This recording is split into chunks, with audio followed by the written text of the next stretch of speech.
d'élection en Turquie. Les Turcs ont commencé à voter aujourd'hui. Les premiers bureaux ont ouvert leurs portes sous protection policière. Un vote sous haute tension marqué par la reprise du conflit kurde. Décryptage à suivre dans cette édition. Les commémorations de l'assassinat d'Yitzhak Rabin en Israël. 20 ans après son décès à Tel Aviv, un rassemblement a été organisé hier soir. L'ancien président américain Bill Clinton s'est rendu sur place. Les boîtes noires de l'avion russe qui s'est écrasé dans le Sinaï ont été retrouvées. Le groupe État islamique affirme avoir abattu l'appareil, mais Moscou ne se fie pas aux aveux des djihadistes. Nouvelle édition sur i24 News, bonjour à tous. C'est donc une journée d'élection aujourd'hui en Turquie sous haute tension. Pour la deuxième fois en 6 mois, les électeurs vont devoir choisir leur nouveau parlement. Le président Recep Tayyip Erdogan joue donc une fois de plus son avenir politique. Ce scrutin sera décisif pour l'avenir du pays. On va tout de suite retrouver Ali Kazansigil, politologue spécialiste de la Turquie. Bonjour. Tout d'abord, comment les Turcs appréhendent ce scrutin ? Écoutez, les Turcs appréhendent ce scrutin comme un scrutin décisif, comme vous venez de le dire. C'est-à-dire que si dans ces élections, le parti AKP qui est au pouvoir depuis 2002 n'a pas la majorité absolue dans le Parlement, Erdogan aura subi un revers important parce qu'il veut changer la Constitution, créer un régime présidentiel et pour avoir entre ses mains tous les pouvoirs et une majorité de Turcs est contre ce projet. Et donc tout le monde espère, en tout cas les démocrates en Turquie espèrent, que l'AKP va reculer dans ses suffrages et n'aura pas la majorité absolue dans le Parlement. Alors on comprend bien cette volonté de Recep Tayyip Erdogan, mais la plupart des sondages préviennent déjà d'un nouvel échec pour l'AKP. Dans ce cas-ci, Erdogan sera bien obligé de composer avec un gouvernement de coalition. Qu'est-ce que cela va augurer justement sur l'avenir du pays ? Écoutez, d'abord sur Erdogan, il est très imprévisible, il est capable de tout. Il a lancé une guerre, il a recommencé une guerre en vue de ces élections en pensant que les nationalistes allaient voter pour lui. En fait, c'est le parti d'extrême droite ultranationaliste qui a gagné plus de suffrages que lui. Alors, qu'est-ce qu'il va faire ?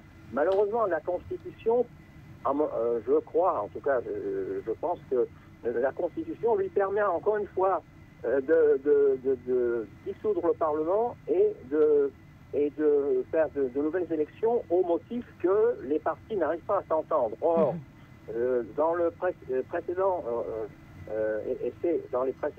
essais de coalition, c'est lui, au mois de juin-juillet, c'est lui qui a bloqué la coalition. Il n'en veut pas parce avec une coalition, il ne pourra plus tout contrôler. Alors, c'est tout à fait imprévisible, mais en tout cas, ce qu'on peut dire, s'il commence de nouveau à dissoudre le Parlement, nouvelles élections, etc., le pays peut devenir ingouvernable. Donc c'est très grave quand même. Voilà, affaire à suivre. On verra si les résultats du scrutin lui permettent justement de composer un gouvernement de coalition ou pas. Merci beaucoup Ali Kazansigil d'avoir été avec nous ce matin. Au moins 12 personnes ont été tuées aujourd'hui dans l'attaque d'un grand hôtel de la capitale somalienne fréquenté par des hommes d'affaires et des membres du Parlement.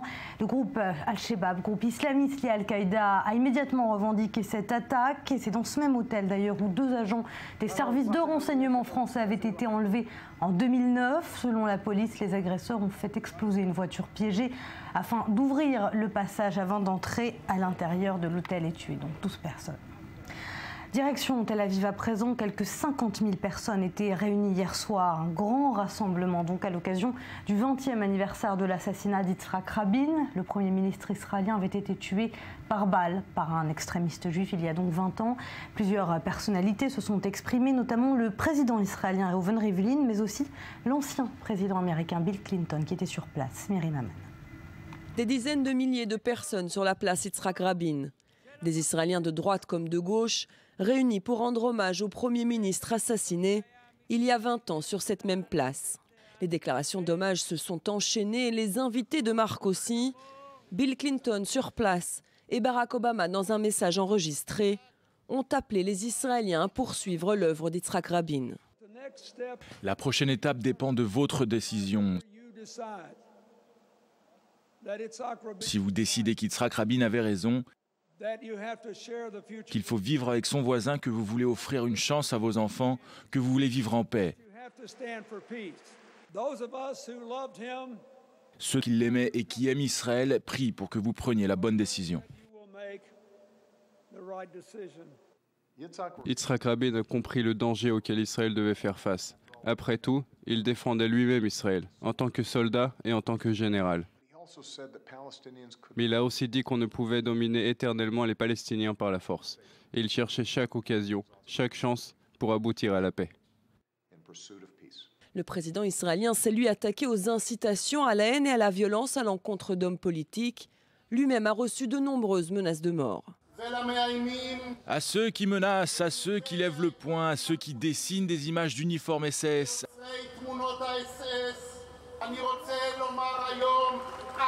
Je veux vous dire que nous n'avons pas peur de vous. De la musique, des discours, des ballons, mais les visages graves, les récentes violences qui secouent le pays ont plané samedi soir sur la place Rabin. On reparle ce matin du crash de l'avion russe en Égypte dans la péninsule du Sinaï. Les secouristes égyptiens ont élargi le périmètre de leur recherche pour retrouver les 61 corps manquants parmi les 224 passagers et membres d'équipage. La branche égyptienne du groupe État islamique affirme avoir abattu l'appareil, une revendication que les Russes contestent. Myriam Aman. Ils étaient venus accueillir leurs proches de retour de vacances à Sharm el-Sheikh, mais l'avion n'était pas affiché.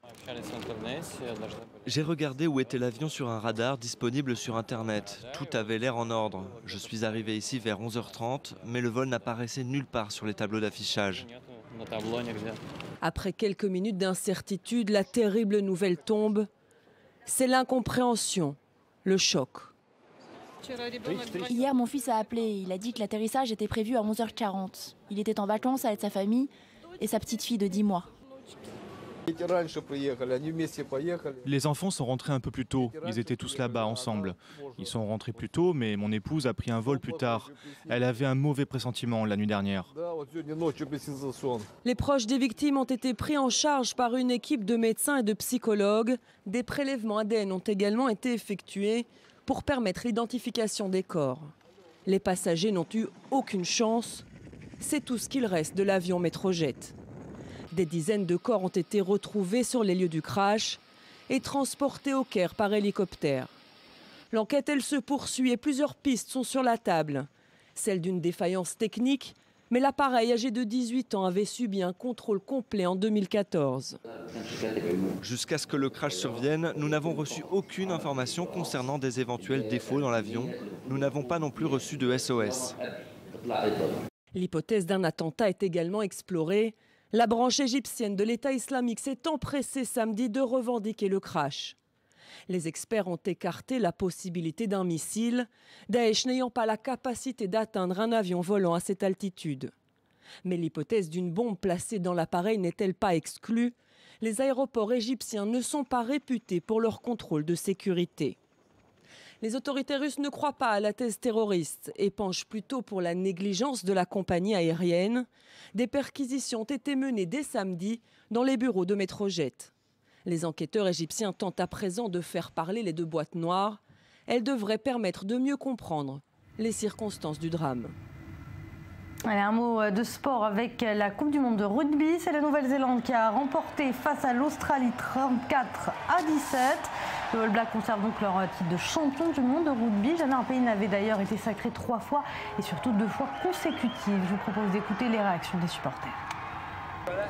C'était génial, génial, vraiment un super match. J'étais vraiment stressée à 21-17. Je ne pensais pas qu'ils pourraient remonter, mais heureusement ils y sont arrivés. Et les choses ont changé. Je suis tellement excitée. Richie McCaw ne part pas à la retraite. 150 matchs, le meilleur All Black de tous les temps. Richie McCaw, tu es le meilleur qu'il n'y ait jamais eu et qu'il n'y aura jamais. C'est la fin de cette édition. Merci de votre fidélité. Prochain point dans une vingtaine de minutes. Excellent dimanche à tous sur ITF France.